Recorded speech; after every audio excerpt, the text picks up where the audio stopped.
Hi, John Hoffman with Tampa Home Group at Keller Williams, New Tampa. And real estate is a very generalized thing. So we can specifically get into Lutz, Land O'Lakes, New Tampa, Wesley Chapel, Westchase, South Tampa.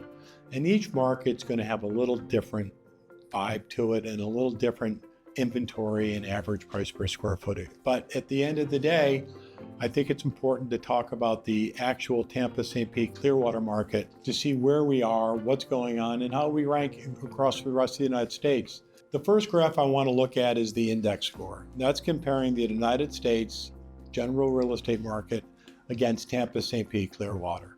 As you can see, there's a relationship between the two, but on average, we're doing better than the rest of the country. The next graph I want to look at is the median price.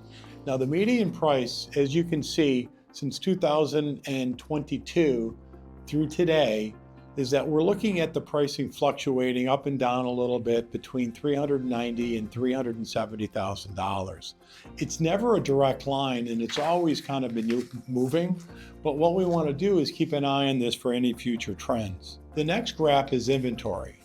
Now, when you look at the overall inventory, you're going to see at the end of the graph, that is at the end of September of 2024, you see that the inventory is going up. But you look at the other peaks. The other peaks are all on January 1st. And then as you get to the end of May, the inventory just dwindles. So right now, in December of 2024, we have a bigger inventory than we've had for quite a few years. But as the trend continues, we really expect that that inventory is going to drop again as it always does. Now, the next graph is the housing permits. How many new construction permits are written? Now, by looking at that, that's really interesting how it seems to be dropping off rather significantly. But we expect that trend to reverse itself in the near future. But I can tell you right now, with the amount of incentives that builders are offering, $50,000 off of $700,000 house. One builder was offering matching your upgrades up to $80,000. So if you were going to put $80,000 of upgrades in a house, that builder is going to give you another $80,000. They're doing rate buy downs to 4.99% to 5.25% and paying your closing costs. I don't think the builders can continue to do this on the long term because the builders just aren't as profitable this year as they've been in the years past. So let's keep an eye on that. The next graph I want to look at, and what everyone seems to be talking about, is, well, what about the foreclosures? We talk to buyers every week that think they're going to wait for the foreclosure market to come. Let's look at that graph. Now, when we're looking at the number of consumers in foreclosures in the thousands, and this is not in Tampa, this is nationally, as you can see by the graph, we're in the frying pan, we're in the bottom. There's 50,000 foreclosures right now, and that is not a lot compared to years past as you look at the graph. Now, the next graph we're looking at is how many people are 90 days delinquent on their mortgages.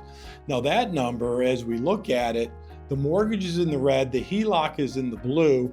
They're both less than 0.5%. So if you're waiting to buy real estate and you think that there's a foreclosure boom coming, I don't see it. And I also don't see a lot of short sales hitting the market. They're very few and far between. So again, the reason for this is that approximately 71% of all mortgages are at or below 4.25%.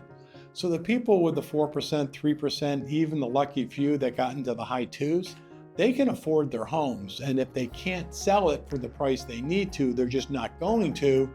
And if you have a $500,000 or a $600,000 house at 3.5% mortgage, why would you want to buy something and get a mortgage today at 6.75% to 7%?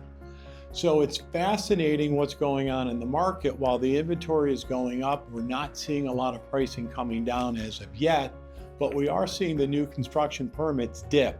Now, what's going to happen in the spring? Subscribe, pay attention, because we're going to have these updates every month. Now make it a great